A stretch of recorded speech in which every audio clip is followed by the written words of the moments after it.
जय जगन्नाथ पिलामाने साहित्यान चैनल को समस्त को स्वागत। आज मध्ययुगीय ओडिया साहित्य इतिहास सेकेंड यूनिट स्टार्ट करवा पूर्व फास्ट यूनिट रो पाठ ऑलरेडी सरी जाइए। मैं तुमको शॉर्ट्स माध्यम शॉर्ट क्वेश्चन सब तार देदेवी। एबे देखिबा सेकेंड यूनिट मध्ययुगीय काव्यर आंगिक वैचित्र्य। एथिरे आमे विषय विन्यास, भाषा, छंद, वर्णना वैचित्र्य, आलंकारिकता ये सब पढ़ा। तेरे प्रथम देखा विषय विन्यास। साहित्य और समय चिर परिवर्तनशील, यार मध्य संपर्क समाज सहित रही। तेणु जनरुचि एवं संस्कृति जो परिवर्तन आसे समय अनुसार तार रूप साहित्य प्रकाशित होता है। समय अनुसार लोकमुखर भाषा, सामाजिक परिस्थिति जिते परिवर्तित हुए से साहित्यर आंगिक रूप से परिवर्तन घटी था। आंगिक वैचित्र्य कहले अंग भित्तिक जो विचित्रता। तेणु साहित्य सृष्टि होगा पूर्वर आज पर्यंत पर्यायक्रमे प्राचीन स्तर धीरे धीरे परिवर्तन घटुची। प्रत्येक जिनसर प्राचीन परिवर्तित विवर्तित होगा बर्तमान आसी पहुँचला आधुनिक स्तर में। प्रत्येक पर्यायर किसी ना किसी परिवर्तन आम दृष्टि पड़ी। जो परिवर्तन को लेकर आम जुगर आख्या देते जमीक शाल जुग, पंचसखा जुग, रीति जुग, ता परवर्ती अत्याधुनिक जुग, आधुनिक जुग, अत्याधुनिक जुग। तेरे प्रत्येक जुगर गोटे गोटे स्वतंत्रता रही।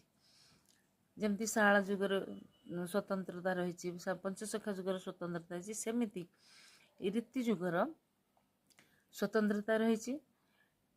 रीति जुगर आ गोटे ना है काव्य जुग, आ गोटे ना है भंज जुग, आउ कह जाए मध्य जुग। तेणु ओडिया साहित्य रे एई मध्य जुग बा भंज जुग बा रीति जुग जहाँ को आम कहते से समयटी को स्वर्ण जुग बोली सारस्वत साधक जो गवेषक मैंने अच्छा से सब मत दियंती। कारण यही समय ओडिया साहित्यर आंगिक तथा आत्मिक दृष्टि संस्कृत साहित्य समकक्ष हो पारथिला। माने तार एते परिवर्तन घटी जे संस्कृत साहित्य भली यार मध्य आंगिक एवं आत्मिक विकास घटी सारी। विकास घटवे कवि माने हमर प्रमुख भूमिका ग्रहण करते। संस्कृत आलंकारिक मानकर जो काव्य रचना शैली थिला से शैली को आधार करी ओडिया साहित्यिक माने ओडिया कवि माने निजर दक्षता प्रतिपादन करिवार सुजोग पाइथिले। रीति कहले रीति अर्थ होची स्टाइल, इंग्लिश में ताको स्टाइल कहंती। आउ कौन कह जाए रीतिर अर्थ शैली, रीतिर अर्थ मध्य मार्ग।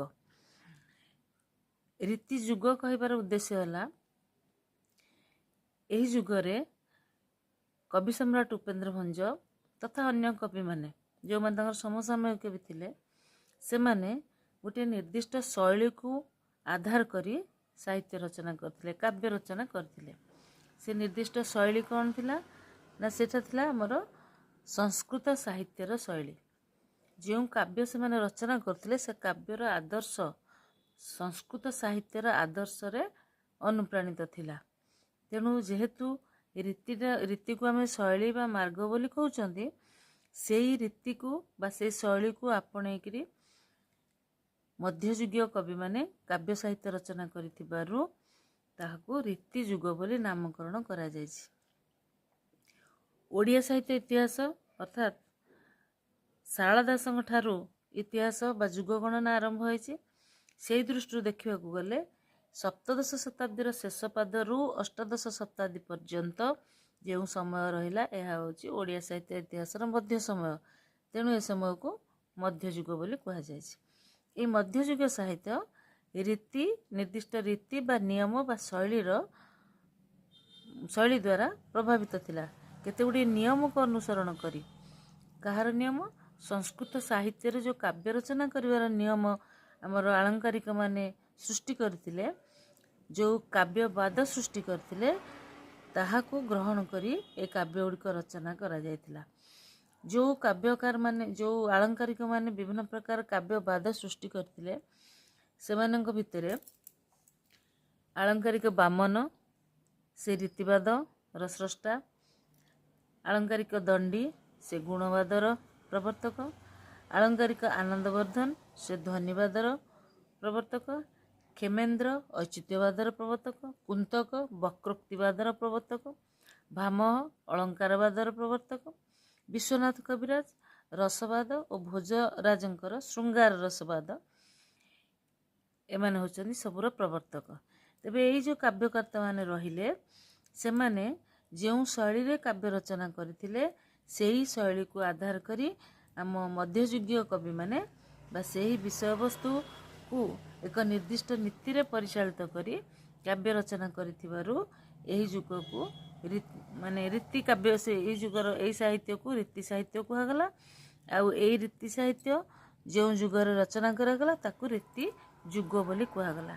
ଆଉ ଯେଉଁ ଆଦର୍ଶରେ ଏଇ ରୀତି ଯୁଗର କବିମାନେ ସାହିତ୍ୟ ରଚନା କଲେ ସେଇ ଆଦର୍ଶକୁ କୁହାଗଲା ରୀତି ଯୁଗୀୟ କାବ୍ୟାଦର୍ଶ। ଭାବୁଛି ପିଲାମାନେ ଯେତିକି ପ୍ରାଞ୍ଜଳ ଭାବରେ ଏଇ ଜିନିଷକୁ ମୁଁ ପରିପ୍ରକାଶ କରୁଛି ନିଶ୍ଚିତ ଭାବରେ ତୁମମାନଙ୍କ ମାନେ ବୁଝିବା ପାଇଁ ସହଜ ହେବ, କୌଣସି ଅସୁବିଧା ସେଥିରେ ଆସିବ ନାହିଁ। ତେବେ ଏଇ ରୀତିଯୁଗୀୟ କାବ୍ୟର ଆଦର୍ଶ କ'ଣ ଥିଲା ନା ମଧ୍ୟଯୁଗୀୟ ଓଡ଼ିଆ ସାହିତ୍ୟରେ ଏହାର ସ୍ୱାତନ୍ତ୍ର୍ୟ ପରିଲକ୍ଷିତ ହୁଏ। ଏହି ଯୁଗରେ ସାହିତ୍ୟ ବହୁ ବର୍ଣ୍ଣ ବିମଣ୍ଡିତ ହୋଇଥିଲା। ସାହିତ୍ୟ ରଚନା ପାଇଁ ମଧ୍ୟଯୁଗୀୟ କବିଗଣ ସଂସ୍କୃତ ସାହିତ୍ୟର ରୀତିକୁ ଅନୁସରଣ କରିଥିବାରୁ ଏହାକୁ ରୀତି ସାହିତ୍ୟ ବୋଲି କୁହାଯାଉଛି। ମୁଁ ତୁମକୁ ଏ ବିଷୟରେ କହିଥିଲି। ତେବେ ସଂସ୍କୃତ କାବ୍ୟଶୈଳୀ କ'ଣ ଥିଲା ଏବଂ ଓଡ଼ିଆ ରୀତି ସାହିତ୍ୟରେ କବିଗଣ କିଭଳି ଭାବରେ ତାକୁ ଅନୁସରଣ କରିଥିଲେ ସେଇ ରୀତିର ବୈଶିଷ୍ଟ୍ୟ ବିଷୟରେ ଟିକେ ଆମେ ଆଲୋଚନା କରିବା। କ'ଣ କ'ଣ ଜିନିଷ ସେମାନେ ପ୍ରାଧାନ୍ୟ ଦେଇଥିଲେ ଯାହାକି ରୀତି ସାହିତ୍ୟର ବୈଶିଷ୍ଟ୍ୟ ଭାବରେ ଆମେ ତାକୁ ଗ୍ରହଣ କରୁଛନ୍ତି। ଏ କାବ୍ୟର ମୁଖ୍ୟ ଉଦ୍ଦେଶ୍ୟ ଥିଲା ଆନନ୍ଦ ପ୍ରଦାନ, ମାନେ କାବ୍ୟକୁ ପାଠ କଲେ ପାଠକ ମଧ୍ୟରେ ଆନନ୍ଦ ସୃଷ୍ଟି ହେବ। ଆଉ କ'ଣ ଥିଲା ନା ରଚନା ଗୁଡ଼ିକ ଛନ୍ଦ ମାଧୁର୍ଯ୍ୟପୂର୍ଣ୍ଣ ବିଭିନ୍ନ ରାଗରାଗିଣୀ ଯୁକ୍ତ ହେଉଥିଲା। ଏହା ପୂର୍ବରୁ ଆମେ ଦେଖିଛନ୍ତି ଶାରଳା ଦାସ ଯେତେବେଳେ ରଚନା କଲେ ତାଙ୍କର ଦାଣ୍ଡିବୃତ୍ତ ଥିଲା। ତାପରେ ପଞ୍ଚସଖାମାନେ ଯାହା ରଚନା କଲେ ତାଙ୍କର ନିର୍ଦ୍ଦିଷ୍ଟ ଶୈଳୀରେ ରଚନା କରାଯାଇଥିଲା। କିନ୍ତୁ ଏତେ ଯେଉଁ ଛନ୍ଦ ମାଧୁର୍ଯ୍ୟ ଆଳଙ୍କାରିକତା ରାଗରାଗିଣୀ ତା ଭିତରେ ଏତେ ଦେଖିବାକୁ ମିଳିନଥିଲା। କିନ୍ତୁ ମଧ୍ୟଯୁଗୀୟ ରଚନାରେ ରାଗରାଗିଣୀ ଯୁକ୍ତ ରଚନା ବା ରାଗରାଗିଣୀର ବ୍ୟବହାର ହେଇଥିଲା, ଛନ୍ଦର ବ୍ୟବହାର ମଧ୍ୟ ହେଇଥିଲା। ତାପରେ କାବ୍ୟ ଗୁଡ଼ିକରେ ସଂସ୍କୃତ ଏବଂ ପ୍ରାକୃତ ଭାଷା ତଥା ଦିବ୍ୟ ଅଦିବ୍ୟ ଭାଷାର ପ୍ରୟୋଗ କରାଯାଇଥିଲା। କାବ୍ୟରେ ନାୟକ ନାୟିକାଙ୍କର ପ୍ରେମ ପ୍ରଣୟ ଜନିତ ପ୍ରେମ ମାନେ ବିରହ ରତିକିଡ଼ା ମିଳନ ଏସବୁର ବର୍ଣ୍ଣନା ଥିଲା ମୁଖ୍ୟ ପ୍ରସଙ୍ଗ।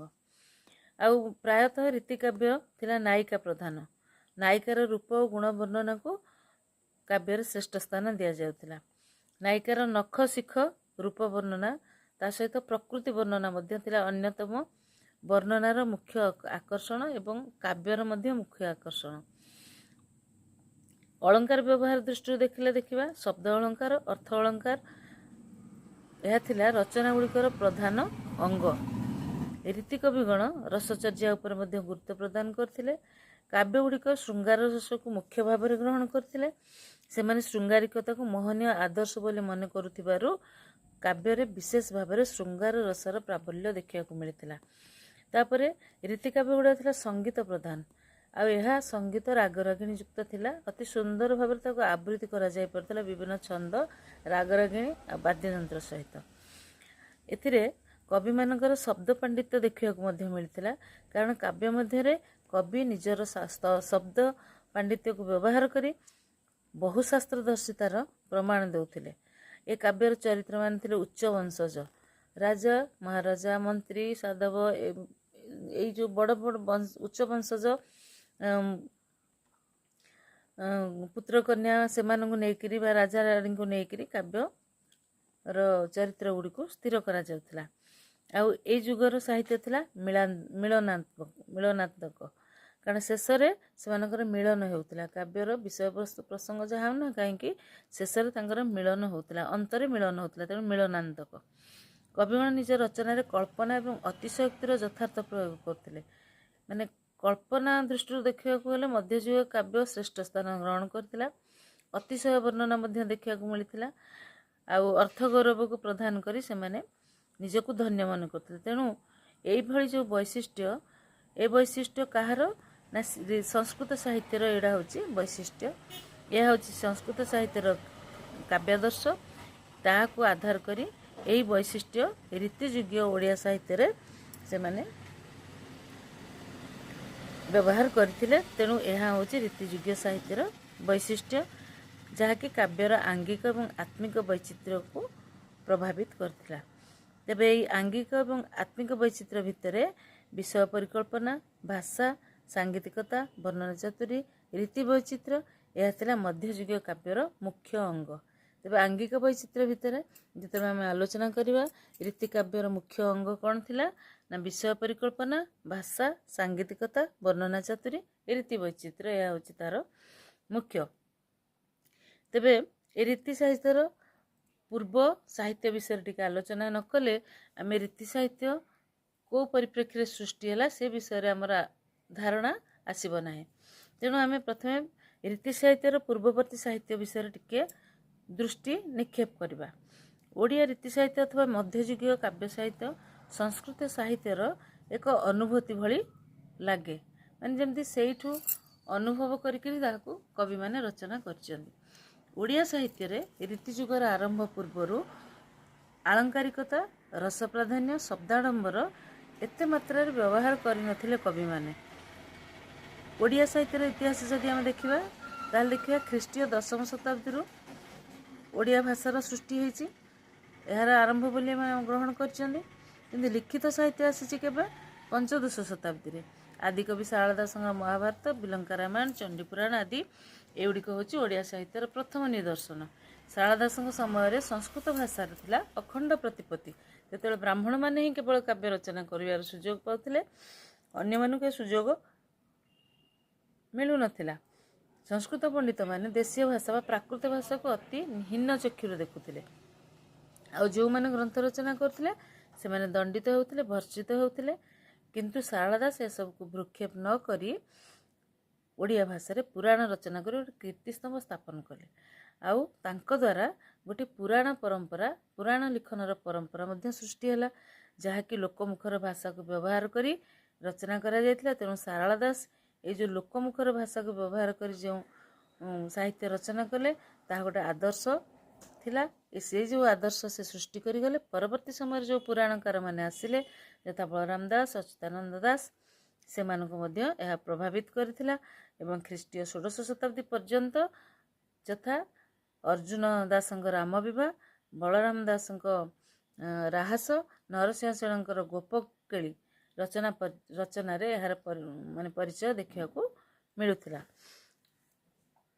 ଖ୍ରୀଷ୍ଟୀୟ 16ଶ ଶତାବ୍ଦୀରେ ଶୁଦ୍ଧ ମାର୍ଜିତ ଭାଷାର ଓଡ଼ିଆ ପୁରାଣ ଗ୍ରନ୍ଥ ଆଦି ରଚନା କରିବାର ପରମ୍ପରା ପଞ୍ଚସଖା ସିଦ୍ଧ ସାଧକଙ୍କ ଦ୍ୱାରା ସୃଷ୍ଟି ହୋଇଥିଲା। କାରଣ କବି ଜଗନ୍ନାଥ ଦାସ ଜଣେ ଥିଲେ ସଂସ୍କୃତଜ୍ଞ ଏବଂ ପୁରାଣ ବ୍ୟାଖ୍ୟାକାର। ଶାରଳା ଦାସ ଯେଉଁ ଭାଷା ବ୍ୟବହାର କରିଥିଲେ, ଯେଉଁଟାକି ତତ୍ସମ ତଦ୍ଭବ ଶବ୍ଦ ଥିଲା, ତାହାକୁ ସେ ସଂସ୍କାର କରିଥିଲେ। ଫଳରେ କ'ଣ ହେଇଥିଲା ନା ଓଡ଼ିଆ ଭାଷାକୁ ଗୋଟେ ସ୍ୱତନ୍ତ୍ର ରୂପ ମିଳିଥିଲା, ଯାହା ଥିଲା ଓଡ଼ିଆ ସାହିତ୍ୟର ବିକାଶ ପର୍ବ।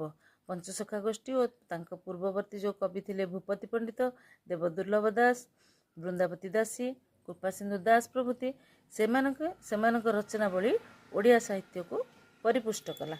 ତେବେ ଆଦିକବି ଶାରଳା ଦାସଙ୍କ ଠାରୁ ଆରମ୍ଭ କରି କବି ଧନଞ୍ଜୟ ଭଞ୍ଜଙ୍କ ପର୍ଯ୍ୟନ୍ତ, ପଞ୍ଚଦଶ ଶତାବ୍ଦୀରୁ ସପ୍ତଦଶ ଶତାବ୍ଦୀର ଶେଷ ପାଦ ପର୍ଯ୍ୟନ୍ତ ଯେଉଁ ସମୟକାଳ ରହିଲା, ସେଥିରେ ଯେଉଁ ସାହିତ୍ୟ ରଚନା ହେଲା ତାହାକୁ ପ୍ରାକ୍ ରୀତିଯୁଗୀୟ ସାହିତ୍ୟ କୁହାଗଲା। ଏହି ସାହିତ୍ୟକୁ ଦରବାରୀ ସାହିତ୍ୟ ମଧ୍ୟ କୁହାଯାଉଥିଲା, କାରଣ ଏହାର ବିକାଶ ହେଉଥିଲା ରାଜ ଦରବାରରେ। ଘୁମୁସର ରାଜା ଧନଞ୍ଜୟ ଭଞ୍ଜ ହେଉଛନ୍ତି ପ୍ରଥମ ବ୍ୟକ୍ତି ଯିଏକି ସଂସ୍କୃତ ରୀତି ସାହିତ୍ୟ ସମ୍ବନ୍ଧରେ ବିଶେଷ ଜ୍ଞାନ ଆହରଣ କରିଥିଲେ ଏବଂ ସଂସ୍କୃତ ସାହିତ୍ୟ ସଦୃଶ ଓଡ଼ିଆ ସାହିତ୍ୟ ସୃଷ୍ଟି କରିବାର ପରମ୍ପରା ସେ ଆରମ୍ଭ କରିଥିଲେ। ଆଉ ଏହାର ପ୍ରକୃତ ସ୍ୱରୂପ କାହାଠି ସମ୍ପାଦିତ ହେଲା? ସେ ହେଉଛନ୍ତି ଉପେନ୍ଦ୍ର ଭଞ୍ଜ। ଏହି ସାହିତ୍ୟ ମଧ୍ୟରେ ସ୍ଥାନ ପାଇଲା କ'ଣ କ'ଣ ନା ଶବ୍ଦ ପାଣ୍ଡିତ୍ୟ, ଶୃଙ୍ଗାର ରସ, କାଳ୍ପନିକତା ଏବଂ ରଚନା। ଯାହା ସବୁ ରଚନା ହେଲା ତା ଶାସ୍ତ୍ରଜ୍ଞ ପଣ୍ଡିତମାନଙ୍କ ପାଇଁ ଉଦ୍ଦିଷ୍ଟ ଥିଲା, ସାଧାରଣ ଲୋକ ସହଜେ ଏହାକୁ ବୁଝିପାରିବେ ନାହିଁ। ଆଉ ବିଷୟବସ୍ତୁ ରହିଲା ପୁରାଣ କଥା, ଧର୍ମତତ୍ତ୍ୱ, ମୂଳ ସଂସ୍କୃତ ପୁରାଣ ଗୁଡ଼ିକୁ ସେମାନେ ପୁରାଣର କେତେ ଗୁଡ଼ିଏ ବିଶିଷ୍ଟ ଘଟଣାକୁ ଆଧାର କରି ନିଜର କଳ୍ପନା ବଳରେ ସେମାନେ ବିଷୟବସ୍ତୁର ନବୀକରଣ କରୁଥିଲେ, ନୂତନ ଭାବରେ ତାକୁ ବର୍ଣ୍ଣନା କରୁଥିଲେ। ସେଥିରେ ସ୍ଥାନ ପାଇଥିବା ଆଳଙ୍କାରିକତା, ବର୍ଣ୍ଣନା ଚତୁରୀ, ଛନ୍ଦ ବୈଚିତ୍ର୍ୟ, ଗଠନ କୌଶଳ ପୁରାଣ ସାହିତ୍ୟକୁ ନୂତନ ରୂପ ଦେଲା। ଓଡ଼ିଆ ସାହିତ୍ୟର ଆଦିକାଳରୁ ଯେଉଁ ପରମ୍ପରା ସୃଷ୍ଟି ହୋଇଥିଲା, ପରବର୍ତ୍ତୀ ସମୟରେ କାବ୍ୟ ସାହିତ୍ୟରେ ତାହା ରୂପାନ୍ତରିତ ହେବାକୁ ଲାଗିଲା। ରୀତିଯୁଗୀୟ କାବ୍ୟକର୍ତ୍ତା ଗଣ ସେମାନଙ୍କର ରଚନାରେ ଯେଉଁ ସଂସ୍କୃତ କାବ୍ୟବାଦ ଥିଲା, ଯେଉଁଟାକି ରସ, ରୀତି, ଗୁଣ, ଧ୍ୱନି, ବକ୍ରୋକ୍ତି, ଔଚିତ୍ୟ, ତାହା ପ୍ରତି ବିଶେଷ ଭାବରେ ଦୃଷ୍ଟି ଦେଲେ ତାହା କେମିତି ସହଜରେ ତାଙ୍କ ସାହିତ୍ୟରେ ପ୍ରୟୋଗ ହୋଇପାରିବ। ଆଉ ବିଷୟବସ୍ତୁ ମଧ୍ୟ ଏକ ନିର୍ଦ୍ଦିଷ୍ଟ ନୀତି ନିୟମ ଅନୁସାରେ ପରିଚାଳିତ ହେଉଥିଲା। କବିଗଣ ପୌରାଣିକ କଥାବସ୍ତୁକୁ ଆଶ୍ରୟ କରି ପୁରାଣଶ୍ରୟୀ କାବ୍ୟ ରଚନା କରୁଥିଲେ। ଆଉ କିଛି କାଳ୍ପନିକ କାବ୍ୟ ମଧ୍ୟ ରଚନା ହୋଇଥିଲା। ଭୋଗବିଳାସ ତଥା ଶୃଙ୍ଗାର ରସରେ କାବ୍ୟକୁ ରସାୟନିତ କରି ମଧ୍ୟଯୁଗୀୟ କବିମାନେ ବିଳାସୀ କବିର ଲେଖନୀରେ କ'ଣ କଲେ ନା ଭକ୍ତି ଆଉ ପ୍ରୀତିର ସମନ୍ୱୟ ରୂପକୁ ବଖାଣିଲେ। ରୀତି ଶୃଙ୍ଖଳା ଭିତରେ ଭାକ୍ତିକ ଅଭିଳାଷ ମାନେ ଭକ୍ତିର ପ୍ରେମଧାରାକୁ ମଧ୍ୟ ସେମାନେ ଚରିତାର୍ଥ କରିଥିଲେ।